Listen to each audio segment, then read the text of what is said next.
Hey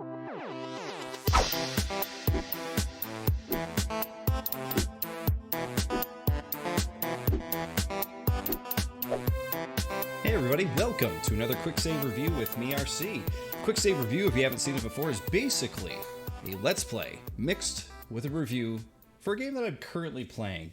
And this is Mekorama. Now, Mekorama is a little bit reminiscent if you played the game of Captain Toad. I don't think it's as complicated as Captain Toad, but I feel like that works in its favor, to be quite honest, because this is a fun, simple little puzzle game where you're trying to guide this little weird eyeball robot dude to the little red circle that you see at the top there. So what you do is you spin this little platform around, trying to figure out like where exactly do I need to send him to get him there. Okay, so we can see if we spin this that we need to send him through this doorway to the other side. So there we go. We've done it, right? Now we know he probably needs to walk up those stairs and go to here. The one thing I will say about this game right off the bat is that it is very responsive. So if you have the robot and if you set up all of the right pathways and everything for him to go, you could literally from the starting point click on the finishing point if you have everything set up correctly, and he will walk all the way there. So they do a really good job of setting that up. These are really cool. You can actually take these and move them up and down. Depending on what level you're in, sometimes those will move left and right. They'll move in a circle. Yeah, they're purpose. They have many different purposes, we'll say. Here we go. We're gonna hit this red dot, and boom, we finished it. Every time you finish a level, it is gonna pop you back out here. Everything is set up in pages, so you can see here we have some cards and some sleeves. You can see I've finished a good handful of these levels so far, but I'm still pretty much in the easy cards, right? Every level, or rather every world of levels has 25 cards, so these are the easy levels. We've only played the easy ones so far, but then you have medium levels, and tricky levels, and then hard levels. And then finally, you can also make levels, which I haven't gotten into, so we'll probably check that out before we're done here. But there seems to be a lot of game here for a budget title game. And I gotta say, this game actually works really, really well with the way the control is set up and all of that stuff. Sometimes you get an isometric style game like this, and you can never quite tell what you're gonna get, when you're using a gamepad, but what I will say is that Mekorama on Switch controls very, very easily, very, very well. You control this little cursor that you see on screen here. You basically hold A and move it around to like see where you need to go. And you could also, move around the whole level like that if you want to get, a different vantage point on this thing. So it works pretty well. I'm definitely a fan of it. Okay, so it looks like we need to move. Let's see, where does this go? Does this go up and down? Oh no, it looks like it goes in. So like, you know how I was saying like there's different functions for everything? Some of these things are moving up and down. Yeah, see how it goes in and out like that? So where does this one go? Does this go? There we go. So you gotta make sure you grab it from the right perspective too, because if you don't, it's just not gonna work out for you. Oh, can we actually walk down onto the white area? I just want to try this out. Oh, that's kind of fun. You could have him like walk completely away from the puzzle if you want. That's pretty cute, actually. I did have actually one puzzle too where the little circle shapes they're very complex to control in a certain level that I was playing earlier. Here, we'll have him walk all the way up and around this way. Where the way the shapes were, they rotated in a circle, and they actually knocked him down to the area where he needed to go anyway to finish the level. So I kind of cheated the level a little bit, which was kind of interesting. So there are little catches like that you could do with this game, which I think is really cool. Be interested to see what people find with it. Like, oh, you can actually finish this level like 3 different ways if you manage to move these things this way or that way. Where's he going? I don't know why he's dancing around over there. Okay, so this is all connected, so I think.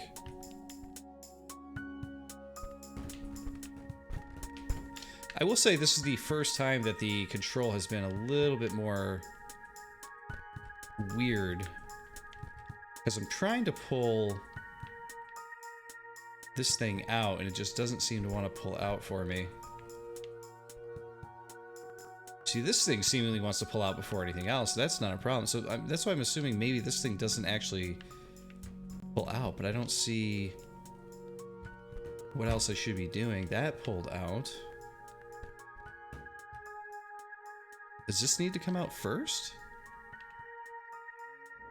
There we go. That's weird. Okay, maybe that one had to come out first. Interesting. We're gonna get this guy up over here. Okay, so that one's out now. We'll get him up over here. So yeah, like I said, this game really reminds me of Captain Toad. Not so much from the a control perspective, but more so just because, you know, it's got this isometric view and one world that you're completely rotating around. Captain Toad, I was actually a big fan of it on the Wii U. I think when they did the Switch version of it, something about it just, it didn't feel right. And I couldn't quite put my finger on it. It's because the control was built for Wii U, you know, the way it was. And for some odd reason, on the Switch, even though you had a pointer and stuff like that, it just didn't seem to work all that great. This is a more simple game, and it works really, really well. So here we go. Look at this, like, really complicated, weird shape that we have to move around here. So you can see here that we got two completely different weird shapes to move around. And so those don't really connect unless you do that. Interesting. Okay, so let's try to see if we can get this guy home.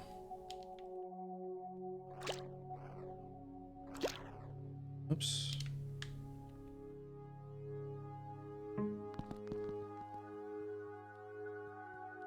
Alright, so he should stick on here if I move this over, but then he has no real way of getting over to the other thing. But I think I got this figured out. So we gotta move this over here, move him over to this one, then move this. Right? So basically, oh, I think I know what I gotta do. Okay. Interesting. Okay, we gotta...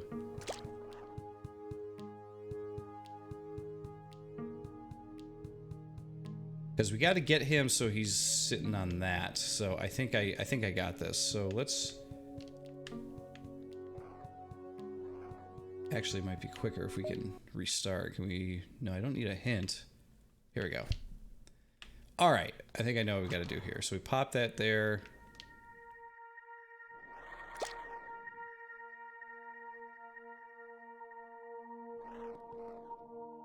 Actually, I may not be able to do it the way I was thinking. Intrigue. Yeah, because the only way he can get on here is through here. Okay, so let's get him on there then. Let's do what we were doing.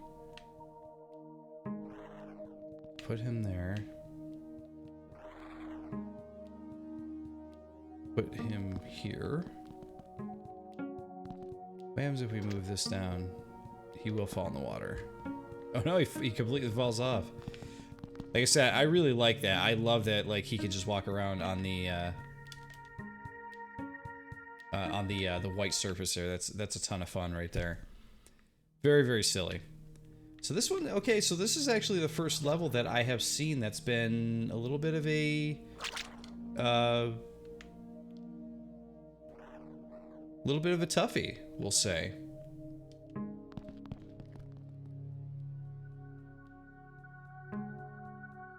We'll give this one more shot, and then we'll move on to another level real quick, just to show off more of the game. But as you can see, we're in the easy levels, and this is already getting pretty pretty interesting the way it's set up here.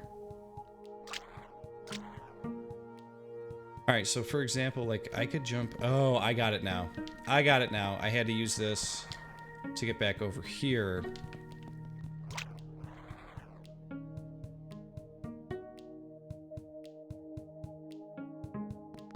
And then jump there. See, there it is. We got it. Okay.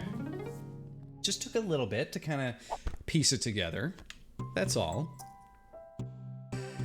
Alright, let's check out one more level here, and then we're gonna go check out the make a level thing, because I'm interested to check that out. Haven't looked at it yet, but it seems like it'll be pretty cool.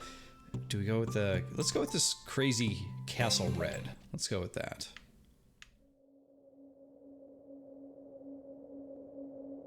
Oh man, there's a lot of different ways we could go. Okay. Okay, so he can't run over to that one. Where can he go from here? Can he go into this area?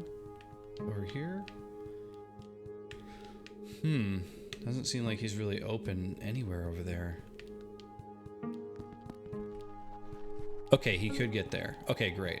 Alright, let's raise him up.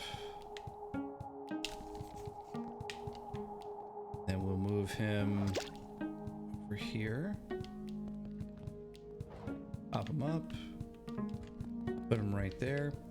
That level we just played, I think, is a really, really cool level because it kind of breaks conventions. You know, you think that your little guy here is stuck on a, you know, what you might think of as a like a plane, right? You think like he's moving by boxes, like almost like a turn-based strategy game. You know, you think he's moving like box to box to square, that kind of thing. But it actually ends up that he is not doing that at all. He is kind of topsy-turvy, a little bit wobbly. There's the exit, and I see stairs there, but the real question is, how will he actually allow himself to jump down from here? That is my question. No, so he can't even walk over there. He can get up here. Can't get there. All right, so that all connects. Okay, so we were going to the right spot. So let's send him over there again.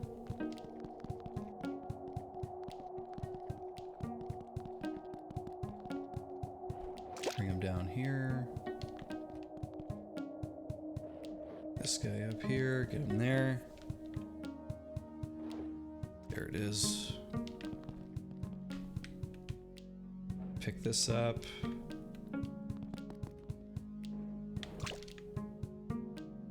And let's bring him on over here. Run on over. There he is. I love that thing that you could, like, you know, pick a spot from like clear across the level, then eventually he just shows up, he finds his way. The pathfinding for this little guy, the way they put that all together in this game, they did a really good job with that. Okay, sorry, this guy seems to find his way no matter what. He's a very cute character too. One of the only things in this game that I'm not a fan of, though, is I wish that there was an actual story that went along with it. I mean, the whole story so far just seems like, hey, you play as a robot who seemingly is trapped in all these weird puzzle worlds, right? And that's the whole story. And I really wish that there was a little bit more to it. But other than that, I think that this is a very charming, fun little game for sure. And there we go. We finished Castle Red. And I guess one of the only other things I wish that this game had, though, is not to keep the Captain Toad comparisons going, but Captain Toad had a lot of collectibles in it. It would be cool if each level had like one collectible for you to find, just for a challenge, or maybe to unlock some, I don't know, others, maybe some different colored skins for the main character. I don't know, something like that I think would really add to the game as well. Let's actually flip over to make our own level. You can see the 6 pages actually options. Very pink, very pink. custom level. Always like these games where you can make your own levels. Super fun. All right, we have the stone selected. Oh, wow. So it's literally as easy as just like placing stuff, and all of your controls still work the same way.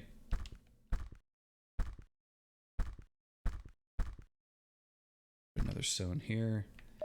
Let's add some grass in here just for fun. Just for funsies. We'll add a couple out here just for decoration. And we got a ramp. Oh, that is there a way to rotate those? How do we delete them? Doesn't really give you any idea on the control thing, does it? Here's the okay, you gotta select the garbage can. There we go. Okay, select garbage can, then you click them again. So it's very, very simple. They only give you so many pieces to play around with.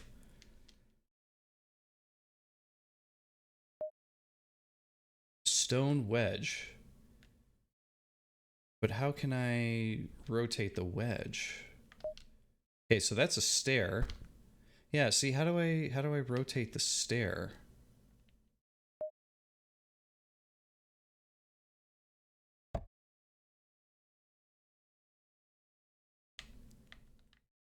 Oh, there is more stuff. Okay.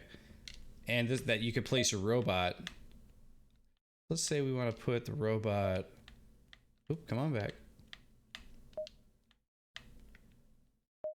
Oh, you could pick... Okay, you could actually pick, like... Maybe that's how the stair works, too? Okay, there it is. Makes more sense now. So, for example, we pick that stair. Oops. No. I want to delete this stuff.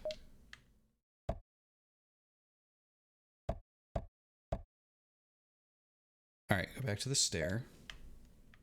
Grab this one. I want to put a stair here, and I want to do something kind of fun that we hadn't seen in the other levels just yet.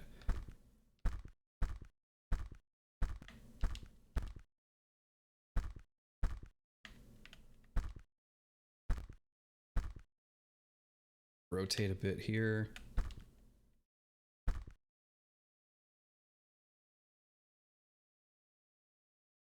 I would spend more time on this, but I think that you guys kind of get the point here, that you can make your own levels, which is pretty sweet. We're going to put a stair here, put a stair here, and then we're going to pick our block, our finish block, actually, here. We will put that on top of this. Here's our finish block. So obviously you guys could go crazy with this, making your own levels and stuff. But I just wanted to make something quick to see how this all works out. I feel like this would be much better with, you know, a mouse and keyboard. But I gotta say, this is pretty serviceable with a controller too. Oh, he doesn't have his head. I didn't know you could make it without a head. But I love the idea of him being able to walk around on the white surface here. That's pretty fun. So the game comes with a level designer. How cool is that?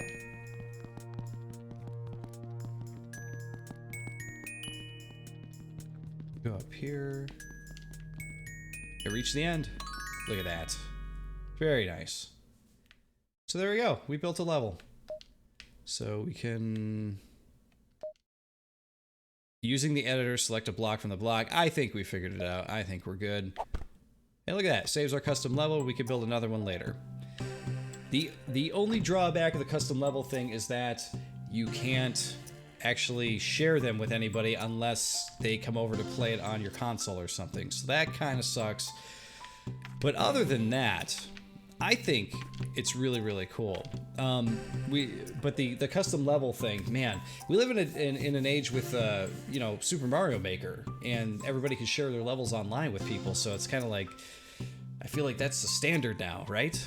Be able to put a code in or a URL or something to be able to like download this level to your Switch and play it. I don't know. Maybe that is just like too much to ask. I'm not sure. But either way, Mekorama, guys, I think this is great. It's a great little game. Another great puzzler that I got to play here on the Switch. Really looking forward to seeing what the medium and hard levels and the tricky levels are going to bring us. But so far, already having a lot of fun with it. But guys, I want to say thank you for watching, and of course, I'll see you all next time on the next Quicksave Review. See you then.